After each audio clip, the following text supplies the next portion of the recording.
Alright, Batuhan is going to open this game, and if we have learned something from previous YCS coverages, it's that the first turns of Blackwing can be crazy if uninterrupted. Oh, I can't wait for this. I can't wait for this. He's the master of Blackwings.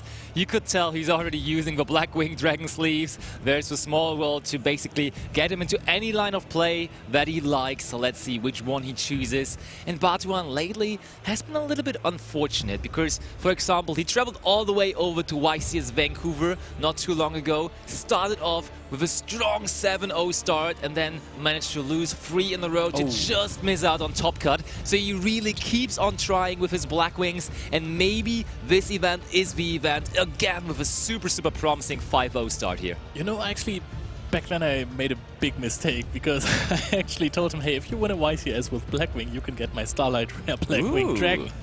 You can just have it, and now he's coming dangerously close. I mean, I think he just has more motivation because of that. Since then, he wants to win it even more.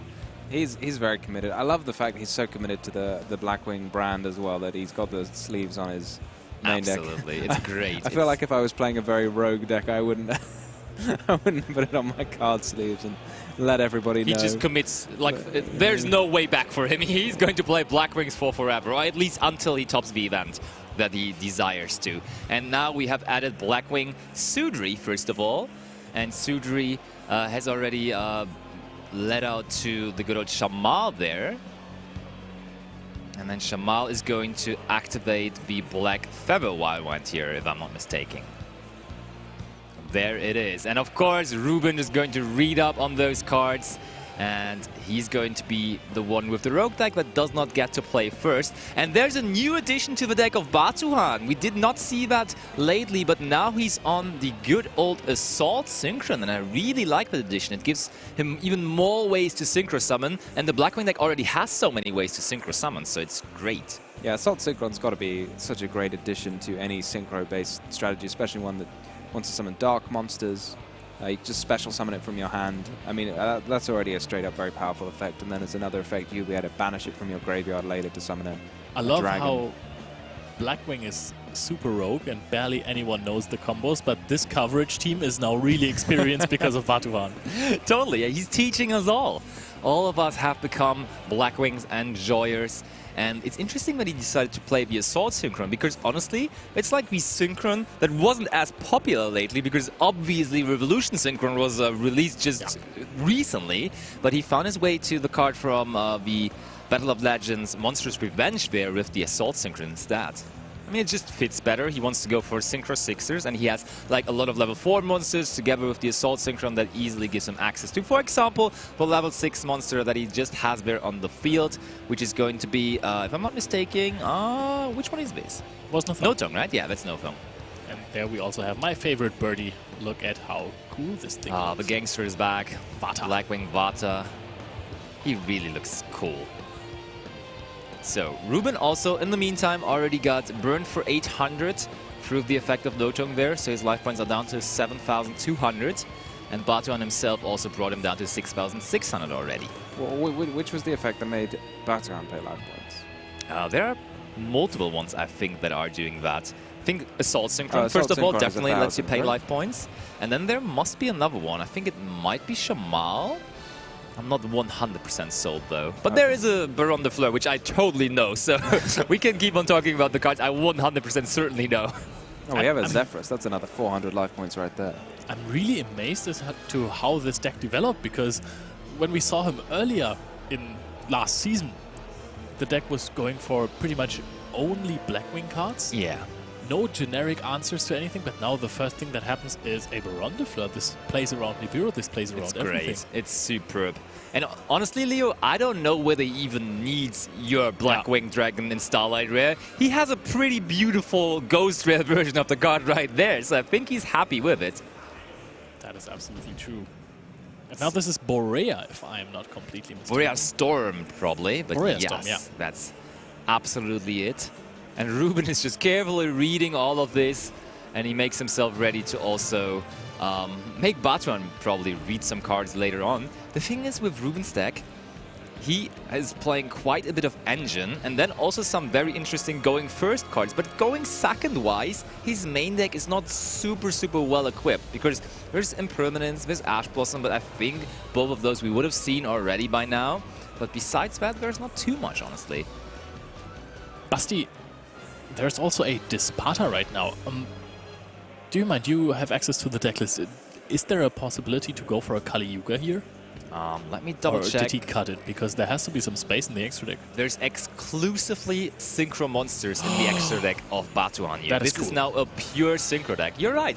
We also had like Link monsters in there before.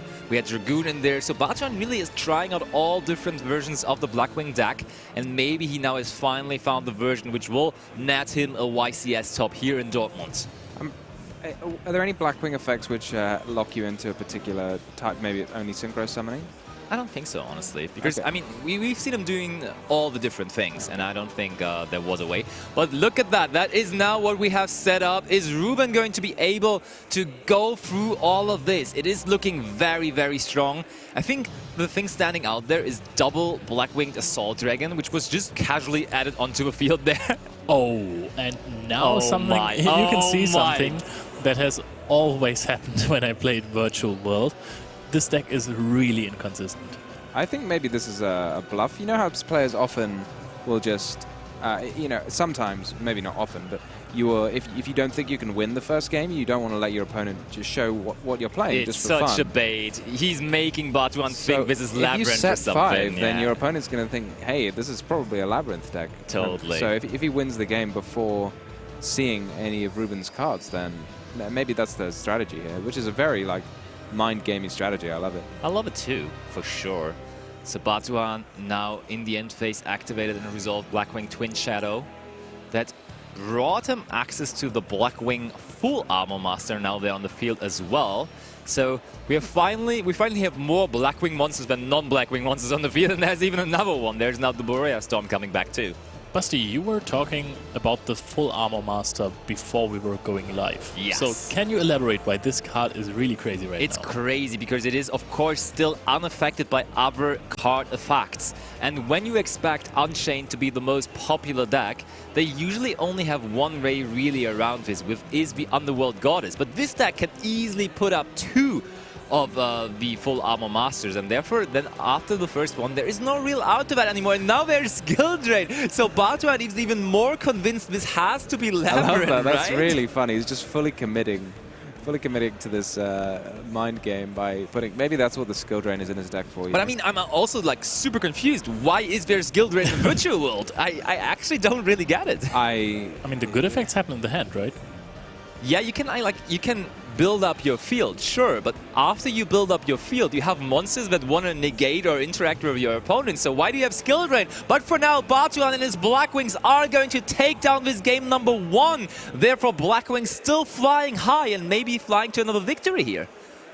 Honestly, this was like, I know this was a very cool Blackwing combo, Oh, but yeah. the mind game we just saw there was like top tier. I've not seen Totally. anything like that. It's just a complete like bluff, because that's not at all what his deck was about, and he's just gone ahead and sold him a good story. I mean, it partly kind of is about it when you're playing Skill Drain in the main deck, right? Like, somehow he has decided to bring this, and it's kind of weird. It actually kind of reminds me of myself, because with the YCS, remote YCS I played There Can Be Only One in the main deck of my Virtual World deck, so he's kind of taking the same approach, just with a even more powerful trap card, I guess. I mean, it depends on the format. Right now, I think I would also rather opt for There Can Be Only One. The card is absolutely insane right now.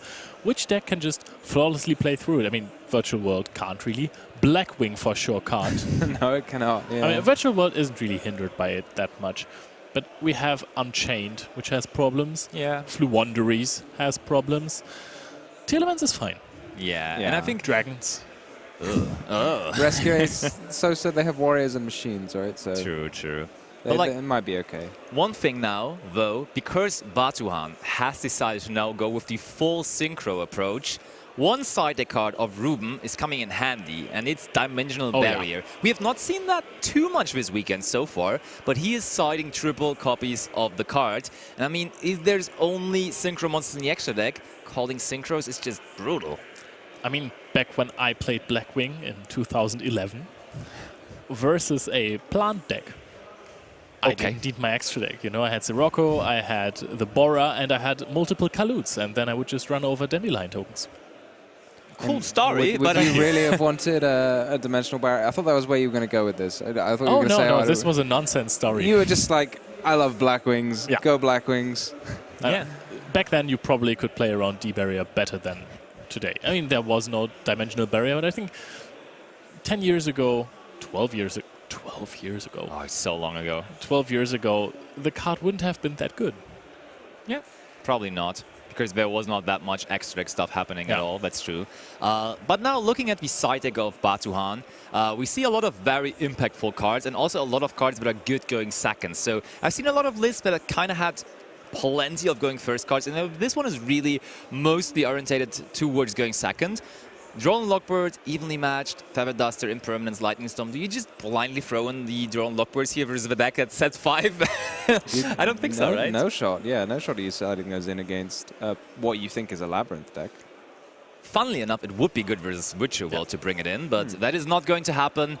But what is going to happen is, of course, game number 2. Players are ready as we are, so let's get right back into the action.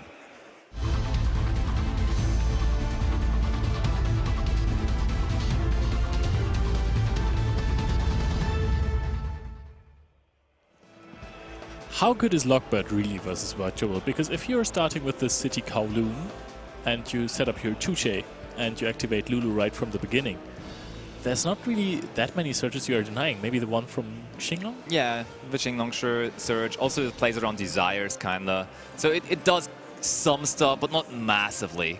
So let's see. Batuhan now will phase probably just there the first Witcher World card, and Batuhan, he didn't even blink. I want to see, yeah, there was not much of a reaction. He's got a sort of mild like... He totally expected this. He wasn't even surprised. Of course, Witcher World, round number 6, we're both undefeated. Blackwings and Witcher World, of course. Virtual World always sets 5 and one of them is skill drain. Yes.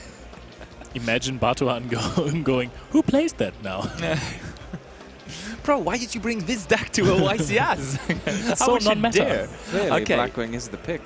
So we got our hands on the best Witcher World monster in the main deck, which is of course the Lulu, and Lulu is going to send one Xinglong to the graveyard, and now... Oh no, wait, that was Shanwu. The one before already, and now we send the Shanwu to search ourselves the Kowloon, and Kowloon of course will now grant us access to Witcher World Gate Shuche when we activate it. But I'm really curious on how Witcher World has developed, because to be honest, I have not paid that close attention to the deck recently, even though I have very, very much like very powerful feelings for the deck. But recently I've been like kind of separating with it, so I'm very excited to see what Ruben has been doing with it here. You've been really hyped for Plunder Patrol recently, so True. I absolutely understand why you wouldn't play so much Virtual World. It takes a lot of attention, honestly. So do we still go for... We go for Coral Drake. This still looks like Ultimaya Zolkin. He is playing Zolkin, yeah. But we go for the that's just Chen-Chen, right? Yep. There it is. And I mean, that's still very much a powerful card. Drawing one of the Coral Dragon there. Adding the Lulu in the end phase because we used the Juju. Oh, and now we have the Kowloon. Yep, but it's going to lead to the powerful trap card Shuche. And also, that now secured that we have 2 banished Witcher World cards, 2 different ones even, so the Shuche is even live. I like that, but what else is there? Is that going to be all we have? Oh, okay, we're not done yet. There is Lalo, and Lalo, of course, is going to lead to another Synchro Summon, or potentially an Exceed Summon even. Because Ruben did not limit himself to just one type of extra deck mechanic. He is playing Exceed monsters, he's playing Synchro monsters, he's mixing it up.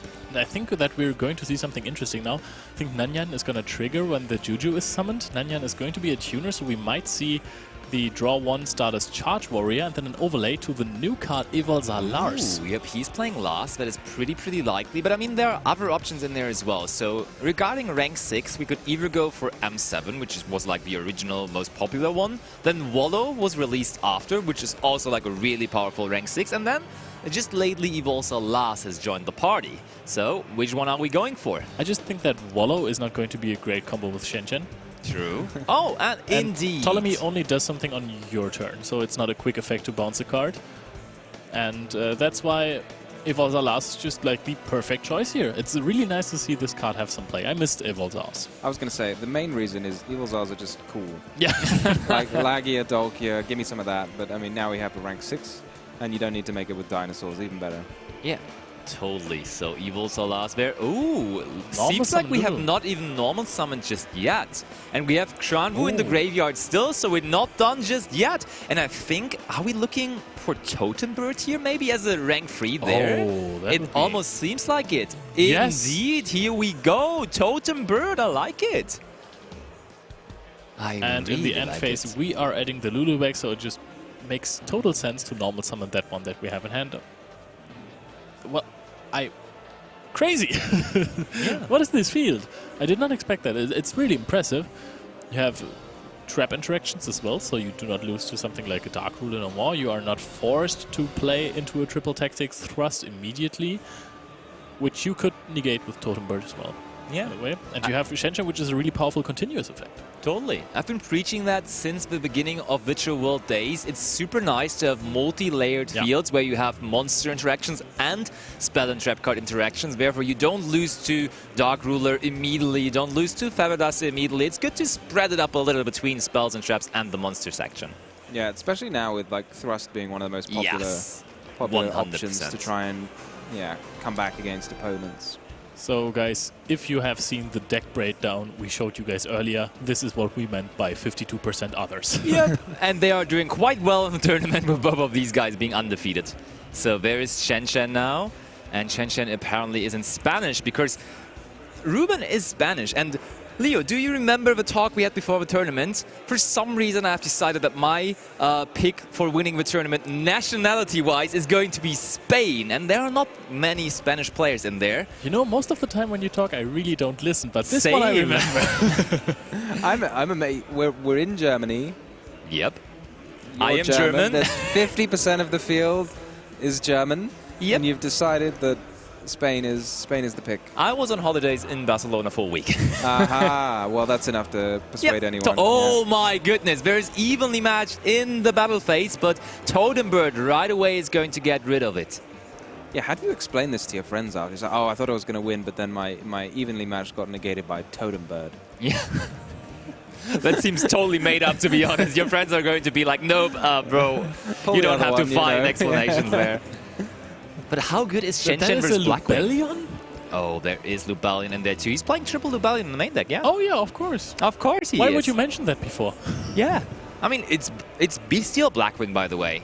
I'm a big fan of Lubellion now. Just chuck in 3 Lubellion. I don't know why you would do this in every deck, but I love it against Unchained because if they make the Griffin, it's just so funny. You just go, yeah, Lubellion, grab Druisworm and then tribute it. We're grabbing Saronir, which is a spicy choice, honestly. What has he got to send off of Saronir? I mean, you can send the Regained, yeah. And you set it with Beast if you have both in your main deck. You have Regained, but you don't have Beast, as I'm just looking for his list. Alright, fair enough. So there comes... Ah, you banish it with Small World. That's the... I mean, makes sense. So now your bridge is valid. So we go from Saronir into Assault Synchron into, of course, I would say one of the most powerful Blackwing cards of all time. Blackwing Simoon, the Poison Wind. Yeah, I mean, it gets Black Whirlwind. Yeah, which is basically the best spell card of all time. The most, you know... For sure, yeah. Makes him number 2. That's a matter of fact, absolutely is. So there comes the Simoon effect. We have to give up 1 card from our hand. Also, worth noting is that we could activate the Lubellion, send to the graveyard and resolve the effect, because Shenchen only provides a banish effect from the field, but all cards from the hand can safely go to the graveyard. Okay, it looks like we're just going to go after this right away with the SHUEISHA. We immediately destroyed the Blackwing, it seems, right? Yep, and we still did not make Thrust or Talents live. This is really good control by Ruben of what is going to happen. Thrust is live through the Totem Bird negate, but still no Talents, you're right. But the last still is there is an Omni negate, and it's just chilling there. Okay, let's negate the next Blackwing card that our opponent is playing. Sudri is not going to survive this. And is Batuhan just out of cards, got no cards left? Yes, there's no more cards left in his hand. Oh, but he has ways is that Chaos Angel? Is that Chaos Angel? Oh, I think those are level 9 together. Level 9? Really? So level 4 and level 5, right? No. It is Chaos Angel, because I don't think he had a tuner there. And therefore, that was the only card he could really summon out. Oh, yeah, because Simoon is level 6 and not level 5. It absolutely is. So Chaos Angel comes onto the field here, but how much is it going to do here? I was going to say, unfortunately, oftentimes you want to summon it with a light and a dark, so it has both effects, but this time it's only got the one. I mean, still, we can banish like one card, and the Chuche is gone. There's also one more card in hand, by the way, but I'm not too sure if I'm a fan of getting... I mean, you have to get rid of the Chuche, because otherwise it's just going to pop the Chaos Angel. However, the Shen is going to still be in play. Yeah. But what does the Shen do right now? Not that much, honestly, but the thing is, it does one crucial thing. It provides a virtual world card on the field, so yeah, we can just use the effect of our Lulu in hand on the Shen, which is happening just there, so we can still continue with our virtual world plays. So I do totally agree. I mean, on the other hand, if he leaves Shen on the field, there's also if he leaves Chuche on the field, there's also a virtual world card, so he cannot really play around that at all. So and now the Chuche is back. Yep. Look at this. Welcome back. Batuhan not looking too happy about all of this, because Virtual World in 2023 really is thriving here. Chaos Angel, well, it's only been summoned with the dark material, so that should just prevent it from being destroyed by battle, I believe, rather than also being unaffected by your opponent's card effects. Yep, totally. And there it is gone. Chuche resolving, and that's a lot of damage on the field already. Is that game? I mean, Totem Bird is kind of small, isn't it? 1/6. It's not that I mean, small. okay, it's Does fine. it start as 1/9 and then go down to 1/6 once it's used its negate? Oh, but this is most definitely game. Like, it's 3-1 between Lulu and the Totem Bird, then 2-8 and 2-6 from Lars. It is indeed! Ooh. Virtual World with a party here, equaling the score between Batuhan and Ruben. What a game that was. Do you think that Evalzar Lars was the thing that elevated Virtual World now? I mean, it's a cool generic rank 6 which you can just put out onto the field. It also, funnily enough, plays around Nibiru, right? Because the deck could easily be Nibiru otherwise, and now that was a card that plays around I Nibiru. think it Does this- negates I a think it card negates that is all out Oh, of the true, field. it's only yeah. for on the field. Oh, okay. Then never mind. It's not that strong. But Crystal Wing is also a card, of course, you can bring out in the combo if you decide to go for that route. And that card at least plays around Nibiru if you really consider playing around that card. Is So- Nibiru really that popular at the moment, though? I think people are talking about it a lot. Yeah. I don't know, everyone seems to talk about it in the context of Unchained. Everyone decided, oh, it's going to beat Unchained, and then everyone else was like, no, Unchained can beat Nibiru if you play around it correctly. And now nobody plays Unchained. Now nobody plays Unchained. Nobody plays Unchained, and nobody no one plays Nibiru. So and that is really good for Salomon Grade. All stories that Leo is telling are going to end in the word Celebrate this weekend, I think. And maybe the entire story of the tournament also is going to end in that. Who knows? I honestly, with the performance earlier on we had of Salamangreat in the featured match, I can see it. Salamangreat looked good, but also I'm very convinced of those two duelists right here, so I could also see just having Virtual World in the finals. I would love that, honestly. It's my second favorite deck of all time. First is Striker, and then there's Virtual World. Well, then you might be happy to hear that I have earlier on spotted a Sky Striker player who was also undefeated. Ooh, okay, okay. Maybe we can bring him on later. Also, I was walking through the top tables before this round, so last round, and there were multiple Salamangreat players. Yeah, you will like that. And also, I've seen quite a bit of Telemans. And yeah, definitely. At the top tables, there was a lot of that. And also, I don't think we have even showed it yet in the featured match so far. Pearly was quite a bit up there too. I mean, it's the second most represented deck, but still, it was really, really shining there for sure. I feel like Telemans, even though it's an old deck and people have kind of been clamoring to play it, it feels very much like a breakout deck this tournament because, you know, it went from pretty much nothing to 9%, the third most represented deck of the field, which is a crazy increase. Totally, totally. So the lack of a Rysard in the meta game is just enabling decks. I think also Virtual World did not really have that great of a time with a Rysard being around, but now it just doesn't care anymore. Now it can just freely do all the stuff it wants to do, and it's doing it very consistently, very nicely, as we just saw. But now, of course, the major question is it also going to be able to interact with the Blackwing combo of Batuhan here? Is it going to be able to also win going second? Because we saw it works very well going first, but how about the deck going second? I don't think he can afford to set 5 this time. Yeah, you can't just bluff what you're playing. You actually have to show your opponent what you're playing and try and win the game. Totally. So, I think that the players are both ready, and we are even more ready. I doubt that. I think they are more ready than us. But let's go right into Game 3.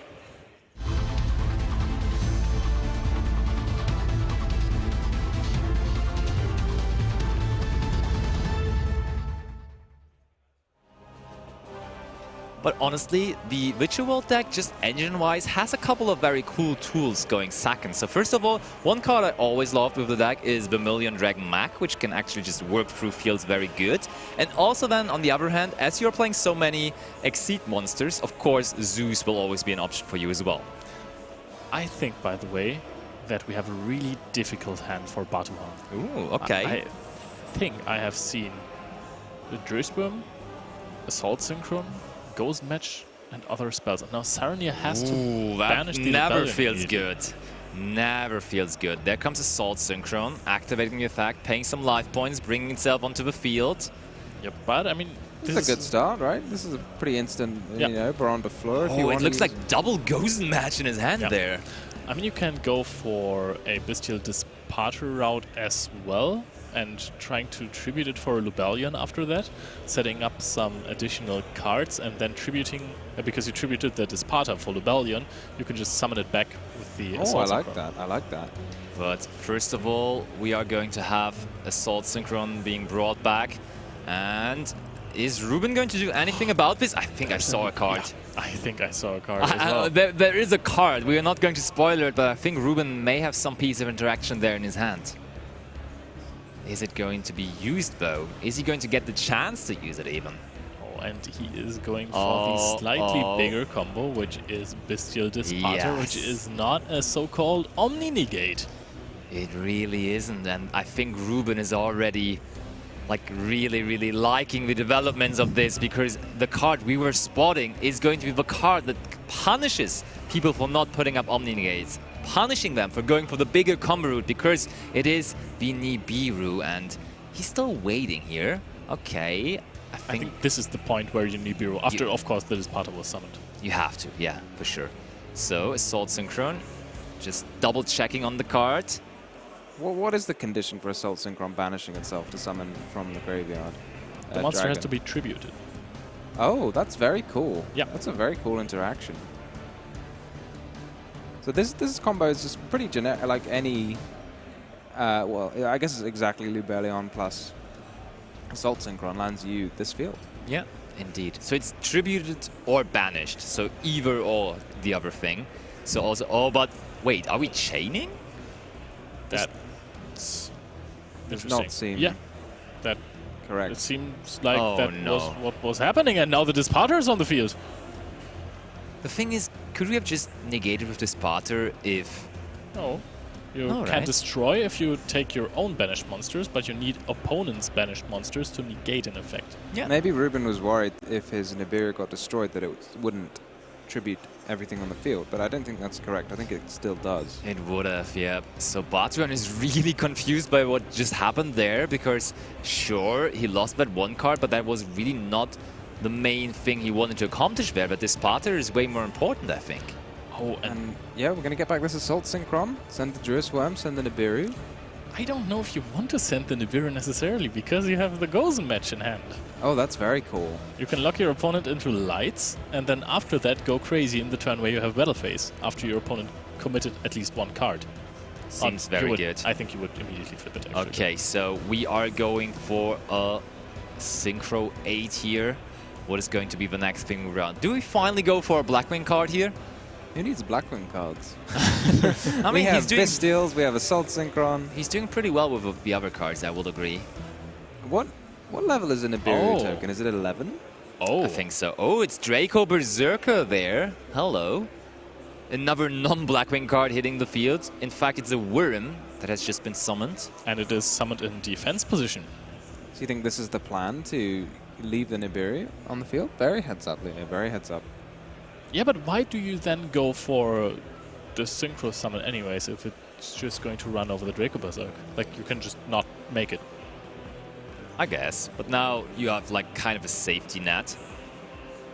Because otherwise, Ruben could have just decided to leave the Druid Swarm on the field and it would have not been really an interaction. But the Draco Berserker, if it stays on the field now, somehow still is an interaction. But there is the Gozen match. And how does Ruben like that? So Batuhan gives up the token. I think he will be fine with that. But Ruben will have to stick with the Nibiru he gave himself. And let me tell you, as a Virtual World expert, there is no main deck light Virtual World monsters, sadly. So, and I think just the Dispater alone is such great follow-up because you have already recycled your Assault Synchron, if I remember correctly. Yeah. You summoned it back. So then you can next turn again use Lubellion. No, you can't. It's light. You have efficiently Gozen matched yourself out of the Lubellion. But I still think he's fine. Yeah, that's a good trade, I think. So we are going over the Draco Berserker here. Do you think we just sided out the Brendan Regain? Because we could have just gotten Brendan Regain for free here, didn't we? Oh, it got Nibiru. No, it got Nibiru. It Oh, never had a true. chance. You're right. My bad. So, do we somehow have a way to maybe get 2 banished Virtual World cards here to get rid of the Gozen match? That's probably the plan that Ruben is trying to get to, if he somehow has a way to get there. But then the bad news will come to him as well, that the second set card there, I think it's just the identical. Oh, okay. Never forget about the on-field effect of Virtual World Gate Xinglong, because you can just negate one opponent's monster on the field by banishing one Virtual World card from the graveyard, which just happened. But it's just until the end of this turn. So that is true. It is a way to banish Virtual World cards. It's not nearly enough to use SHUEISHA effect. And with not nearly, I mean, there's one left. But it's a start. It is indeed. And Disparter can also shuffle back cards from your banished pile as well, if you're not careful. Okay, and it looks like Ruben is still sticking to the back row strategy, probably not by choice, but because Batuhan is kind of hindering from doing anything else there with the Gozen match. Do you think there's going to be a skill drain? There's going to be a skill drain and Gozen match game. There's going to be even more. That is not how this works. That is totally not how this works. Please stop this, guys. Oh, that was a tribute set. It was a tribute set. All okay, right, let's okay. relax. Right. Very good.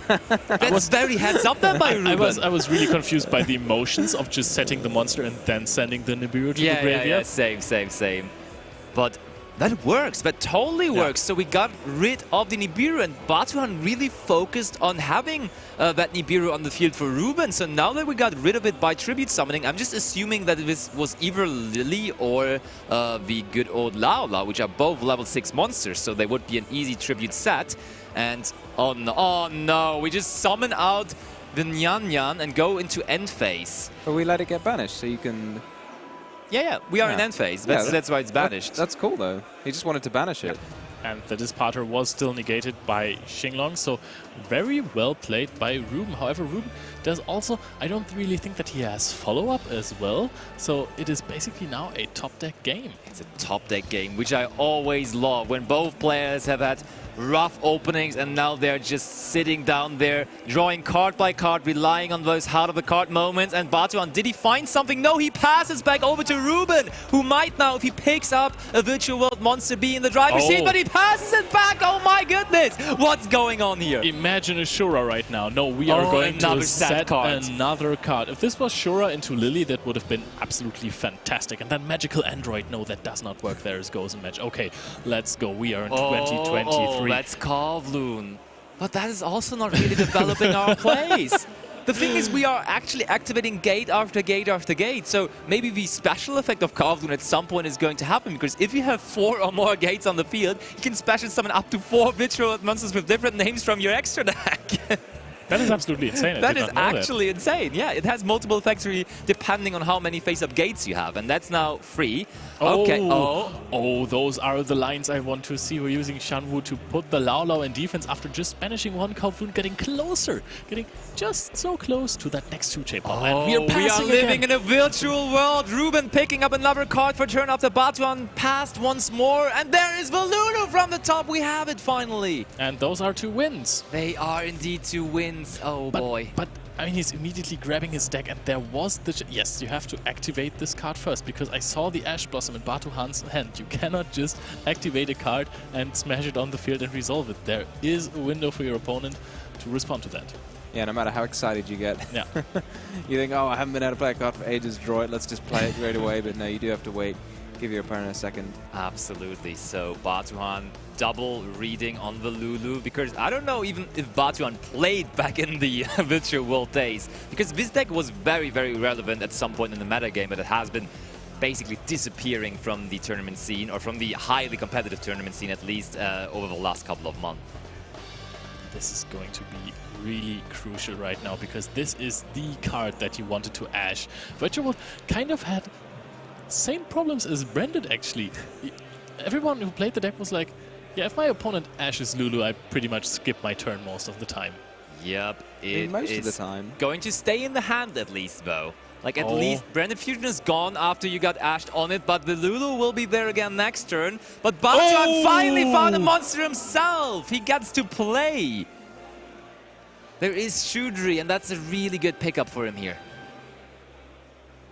Shudri going to search himself out the Vata. But can you get this Vata on the field right now? Yes, of course, you can. So then, Vata effect. Going to Centrum from the deck. And now this is looking grim for Ruben. If Batuhan manages not to banish any of the virtual world cards of Ruben before getting rid of the Chuche or OTKing possibly, this is going to look crazy for Batuhan. It really, really is. So we just go for the Sudri and for the Chinook, which would then enable him to perform a Synchro 6 summon here, I'm assuming. Yeah, this is his first, like, Blackwing card. Oh, wait. It's actually the Synchro 8 instead. Oh, and it is the ultimate rare Blackwing Dragon. So we have one Ghost Rare and one Ultimate Rare. I think he could need a Starlight one. To finish his collection. Yeah, to play free. He's banned from there on, forced to play free Blackwing Dragon in his extra deck. Without any choice. Okay, so we have now a powerful monster on the field, but we need more, I'm pretty sure, because otherwise, next turn, Ruben is just going to pop off again. Is everything Ruben wants to do just with wind monsters, though? Nope. The thing is, if we get to activate the Lulu and send one Xinglong to the graveyard, we get our Chuche live. Then we can destroy the Gozen match, and again, then we get hit with the bad news of a second Gozen match. But let's get to that point first of all. The problem that Virtual World has with Gozen match is that all of the tuners are wind and all of the non-tuners are earth. That's true, yeah. That is indeed sadly true. Okay, but there comes first of all the Twin Shadow, which just synchro summons there with the two monsters. And we are bringing out the Berea Storm once again. So what's next? Batuhan carefully looking through his deck. And the next move is going to be, yes, that's a very cool one, because you played this Blackwing outside of just Blackwing decks before, and it's Blackwing Shanga, the Waning Moon. And you have been playing this in some kind of sprite strategies because it's a level 2, but you also have been playing this in like kind of funny synchro piles in general. This is adorable. Yes, it is. It really is. Yeah, normally the Blackwings are kind of more aggressive looking, I'd say. They look like they're gonna fight. But this guy, he doesn't look like he's going to fight. Cutest little birdie. He is in this case, though. He's really fighting for Batuhan, I can tell you that. And, okay, yeah, that's one of the less... Okay, we're not reading Shangar. We are actually just reading the full armor master that is on the field now. Understandable. Unaffected by any kind of monster or any kind of card effects in general. It's not something that you want to necessarily read if you're picking up a foreign card. And okay, now, what does this do? Oh. Just for free, because we banished 2 from the graveyard, we are going to summon out the Black-Winged Assault Dragon. It's so nice. But it's the fact that it's just for free by banishing cards from the graveyard is just so nice. It feels so beautiful to not commit anything except cards in your graveyard to the summon of this very, very powerful card with 3,200 attack points. Like, holy moly. Yeah, it's a lot like the Vicious Astroud we saw in the Manadium deck. Although I'm not actually sure we saw any get summoned. But don't forget about the Xuanwu, because you can actually put a card into defense position. Yes, and that is going to happen. Yeah, Ruben is signalizing it. You are getting this card in defense position. So a lot of damage is prevented here. But still, Batuhan is going to take the lead here life points-wise. And with less than 10 minutes left on the clock, that is not to be disregarded. Also, we saw the handy graveyard effect of Shangar there, right? Because he destroyed the Lao with it. Trying to go for a game here, but then realizing, oh, Shanwu has a really funny second effect. Yep, Actually, okay. it's the first effect. Looks like we are going back to Ruben, because Ruben just used the effect of Qinglong, banishing the Lao. And now I think if there would not be the second Gozen match, that could actually be insane there.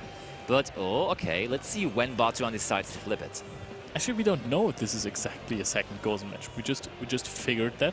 I think we... I think I saw it. Oh, there is Very the good. Gamisiel. Okay, so Batuhan kind of getting punished by not activating the Gozen match right away. Yeah, I Batuhan. should have played around the Gamma Seal. I mean, this does not look like a Gozen match to me. There is the Even though- Lulu. That's because it's face down, Leo. Yeah, it will look like a Gozen match to you in just Yeah. a second. Oh, there Never it mind, is. and there the it is. second Gozen match, just giving you back the Gamisiel casually. Have fun with your Lulu on the field and try to get a non-tuner on the field I now. think there are a couple of ways to handle it, though, because look at that. There's Normal Nyan summon Nyan Nyan. Nyan. Okay, And fair now, enough. hear me out. I was about to say you might go into a Zeus line, but then I realized Zeus is light. So you can summon out the Totem Bird because it's also wind, but then from there on you might be in a bit of a troublesome situation. On the other hand, the Trouble Sunny let's situation. go. Maybe we go for Juju, though. Juju is a Oh. card we might actually synchro summon out here, which is a wind monster. Oh, so this we is have figured out a absolutely solution. I think there's a way, and there is a Juju as well. So let's see how much this Juju is going to do here. Because it cannot be destroyed by battle or card effects, which is already nice. Kind of similar to the card you just outed. And then on top of that, of course, even more important here, it is a way to get rid of the Gozen match, isn't it? Yeah, you can target one card on the field, send it to the graveyard. That's music in the ears of Ruben right now as he's staring down that Gozen match.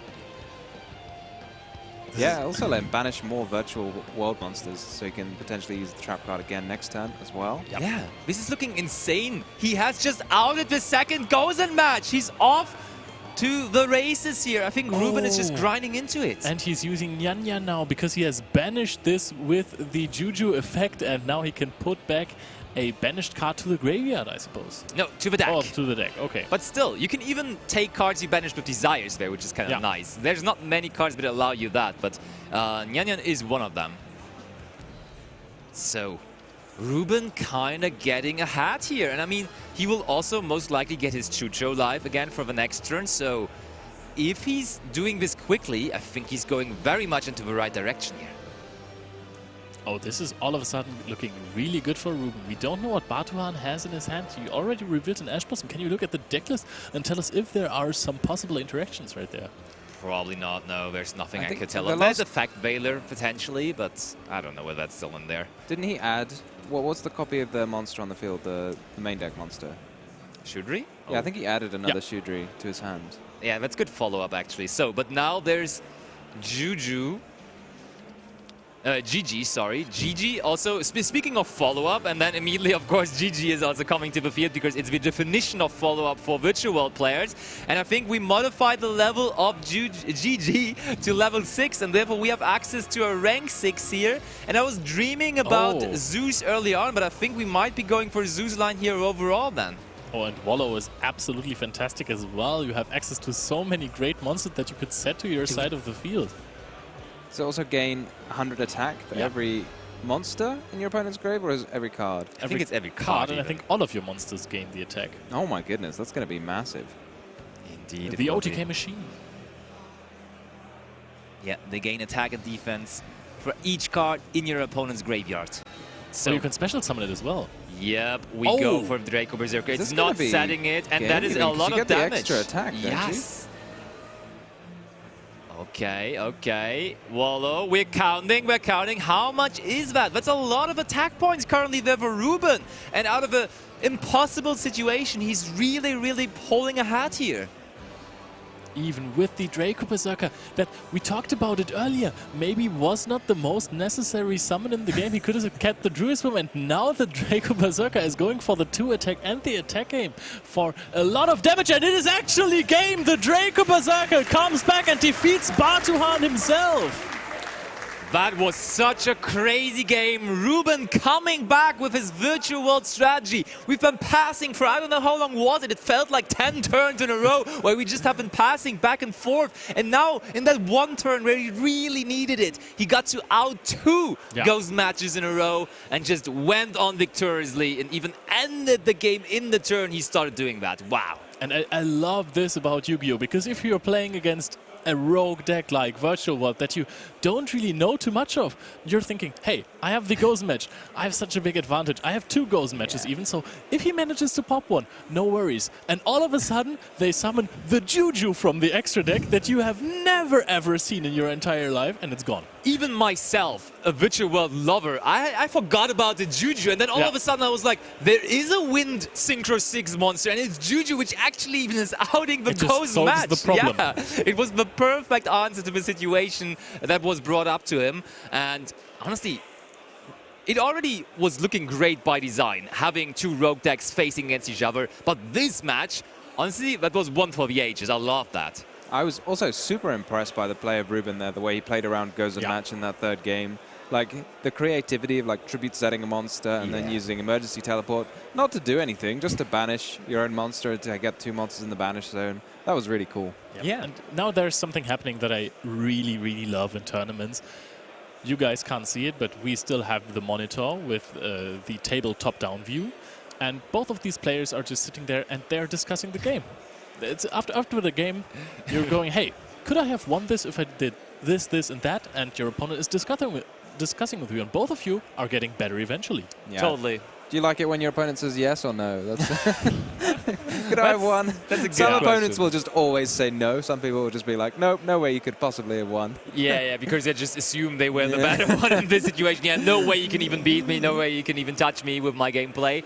But no, for real, like, as Leo is saying, it's just all about learning, and learning together obviously is easier than just learning on your own. So I think even if you lose a round in a tournament, you very obviously have to try to take the most out of it, either with your opponent or on your own then in hindsight, right? Just reconstructing how the game went down and thinking about the crucial moments of the game together with your opponent or on your own is super, super important. If you want to improve at the game, if you want to get better at the game consistently, and maybe at some point also end up in the featured match playing here at the YCS, you know? Yeah. It's also super important, though, as well, if you're playing in a tournament, you do that for a bit, but then you stop, have a break, and get ready for the next game. True. Yeah, you can overdo it for sure. You can definitely overdo it, yeah. Absolutely, absolutely. Because, I mean, those tournaments, they are long. That was round number 6. And we already have been doing a lot today, but there's still 3 more rounds to come. Like, they still have to fight for quite a while here. Oh, and I'm so hyped for those rounds because this wasn't all the spice we had. I mean, of course, this was a crazy round. I don't think that it's going to get this spicy again Hardly. soon. It's tough. It is possible because early on we had Cyber Dark cards that weren't played, but they were in the deck. Yeah. And I know that now. It is confirmed. But, I mean, we still have so many more feature matches, so many more creative players, so many more cool decks. Basti was talking about his 2nd favorite deck in this round. Maybe Basti's favorite deck is also on the line later on. And you know what? We have some crazy stuff also in the tournament. You know what we have not even seen in the tournament, in the featured match yet? Yeah. Unchained. Oh, right. Pearly. We have not seen those decks, which is crazy because they are basically the decks to beat. Pinnacle of the format right now. They are the decks to beat, but they have not even been present here in the feature match, which is really ridiculous. We usually love to, at the beginning of the event, just show off all of the cool rogue decks before we get, because we know when it gets to day 2 and maybe deep into the top cut that we don't have as much leeway to pick. So we assume that we're going to start seeing all of those meta decks come up. So. But still, usually, just by nature, like the rogue decks are going to face off against some of the meta decks at some point. But we just see rogue decks all the time right now, which is quite fun and quite enjoyable. I think, at least for us, I hope you guys at home enjoy it as well. But I would assume so, because how could you not enjoy this virtual world versus Blackwing duel we just had? That was just insanity. Yeah, I think those games are just inspiring. Just get into your tinkering chamber with your cards, grab all of those, think, hey, in this format, which deck do I like? Which deck from back in 2010 do I want to play again? Yeah. See if they have new support cards. Let's go. Just build any deck, basically. Yeah. That should be encouragement for all of you as well, right? you can top or like go 6-0 with any kind of deck. If you just make it work, if you commit to it, if you enjoy it, if you're having fun with it, and you pilot it well, as we just saw, it's possible. I love the mixture of the old and the new as well. In the Blackwing deck, we're mixing it with the Bestial engine. Gives you access to all these different synchros and the Assault Synchron. I think it was really cool. Yeah, and also we have talked to other players. I don't know the score of this one specific player, but there is a really spicy deck winner. You know which one I'm talking about. You know as well. It is going to be. I know. I don't want to take it away. I don't want to take it away. You guys will have to see that, but I hope it's going to be on the feature match very soon. It is an absolutely really fantastic deck. It is really creative and it's powerful. Yeah, absolutely. So at the moment, we're just trying to discuss whether we are going to have a winner's interview, because I think Ruben, as I said earlier, is from Spain, my nationality that I picked to win the tournament. But I don't think his English is superb, so we're trying to maybe find a translator at the moment or something. So we're just trying to figure that out at the moment, and we're just having a casual chat. I hope you're good with that, because, I mean, we're talking about the decks you love and how to improve at the game. So, Tom, we talked about many ways to improve at the game. What is your major thing that you would tell someone? If I'm, for example, asking you, how can I improve at Yu-Gi-Oh? How can you get better at Yu-Gi-Oh? I mean, I think one thing. I like to play. You know, I think it's great. It's great to watch. Yeah. And you know, it's great to watch because you can watch really high-level players, and obviously you can't just knock up on a pro player's door and say, "Hey, do you want to play with me?" Because they might be busy. Yeah, for sure. Or you might not know them. You know, but you know, it's good to practice yourself to make sure you get familiar, because you can watch and it's like a classic, you know, thing. It looks really easy when you're watching. It's very easy from the commentator's booth. Feels like we could do better, but you know, I'm not sure we could. You're very, very right. Also, a common thing is when you just watch gameplay, when you just stand right next to two top players dueling against each other, you just see their cards. You just see their cards in hand. And you don't have that as a player. You don't know which cards are in the opponent's hand. So, yeah, as you said, for us, it's easy to say, hey, you should play around that Nibiru because there's Nibiru in his hand. But, yeah, the player is like, I don't know that he has Nibiru, so how do I play against it? Maybe the player did the math already and said, hey, there are 3 different cards I will have to play around. 2 Nibirus are already in the graveyard. I am going to play around, I don't know, Ash or Effect Veiler, and then it ends up being the lucky Nibiru in hand, and you're going to lose against that. Sometimes it's also a game of chance that doesn't really follow the rules of chance. So yeah, sometimes math and also probability can be weird, because you will end up with the 0.5% chance that he has that one specific top deck, or that there's just one really weird thing happens. You just cannot always expect everything. You try to minimize the variance in Yu-Gi-Oh, but still, you're drawing cards from the top of your deck. Sometimes there are hard of card moments where you just get the one card you need and it turns around the entire game, and you cannot really predict that. So yeah. So Basti, you asked me, so I should ask you, how do I get better at playing? I think I really liked your advice. Honestly, just playing. That's like really nice. But also, I think just connecting to the right people is very important. Just talking about Yu-Gi-Oh to people that make you improve. I think that's very, very, very important, and very, very something to be definitely considered, because yes, sure, you can play and try to improve to that, and you will improve until a certain point, but you need other people to show you more options to, like, above that. Like, you have to improve from some point on, because you are limited in some way, and then someone else has to show you another level to it, and I think therefore you have to connect to the right people that know all the different tools. So I think that's why you're talking to me all the time. Exactly, that's why I'm here with you guys. I thought you were going to say, you know, what you really need to do to meet all of these players is come along to a YCS. Oh, that's also great. I like that too. Where else are you going to meet the best Yu-Gi-Oh players from Europe and around the world? We have lots of non-European players here as well. Also, it's lots of fun. I think I have not missed one European event since 2015. Yeah, we've been on here on the tour for a while, definitely. YCS is just so much fun. It's magical. Always a big family meeting, everyone hanging out together, everyone enjoying high-level competition, everyone just enjoying the talking with friends part as well, of course. It's definitely something very, very cool. But I would say, like, instead of just talking now for the entire time, I would say we either are going to be back with the winner's interview in case it happens. Otherwise, we will just be back with a quiz. So don't go anywhere because we will be back in just a couple of minutes, either with the winner's interview or with another quiz coming your way.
Thank you for your patience, guys. I am now here with the round 6 winner, Ruben, who has just taken that virtual world deck all the way to the finish. Ruben, congratulations. How do you feel? Fine, thank you. Good. So just to let you guys all know at home, Ruben speaks Spanish and doesn't have the best English, he's told us, so I'm going to try and speak slowly, but just in case, we have our translator Eva here, just in case we do need to translate from Spanish. So we know how game 1 and game 2 went. There was back and forth and you were one apiece. But game 3, there was a lot of interaction in game 3. So talk to us a bit about goes and match and things like that. But normally goes and match is not good against my deck because I can play wind or I can play air, but in this situation with no hand was really, really good. That's why I take 3-4 turn. Fortunately, my opponent didn't draw his giant, and when I draw the start, the Lulu, that's all. And it went incredibly well. And then you had, the Juju and stuff was really, really exciting to see that. And then obviously the last thing you did was with Wallow. So talk to us about people who maybe don't know that card. Talk to us about Wallow and how you managed to win the game with Wallow. Yes, I know that move because I lose in YCS Leon for that. Right. So I learned how Wallow is, and from that point I play Wallow heavily level 6 because it's amazing, and in one turn you can make 5,000 damage, 11 damage, a lot. And he had a lot in his graveyard that gave you a lot of effect damage and stuff, so that was how you managed to attack the game. Yeah. Excellent. Well, congratulations. You played amazingly. Thank you very much for doing this interview.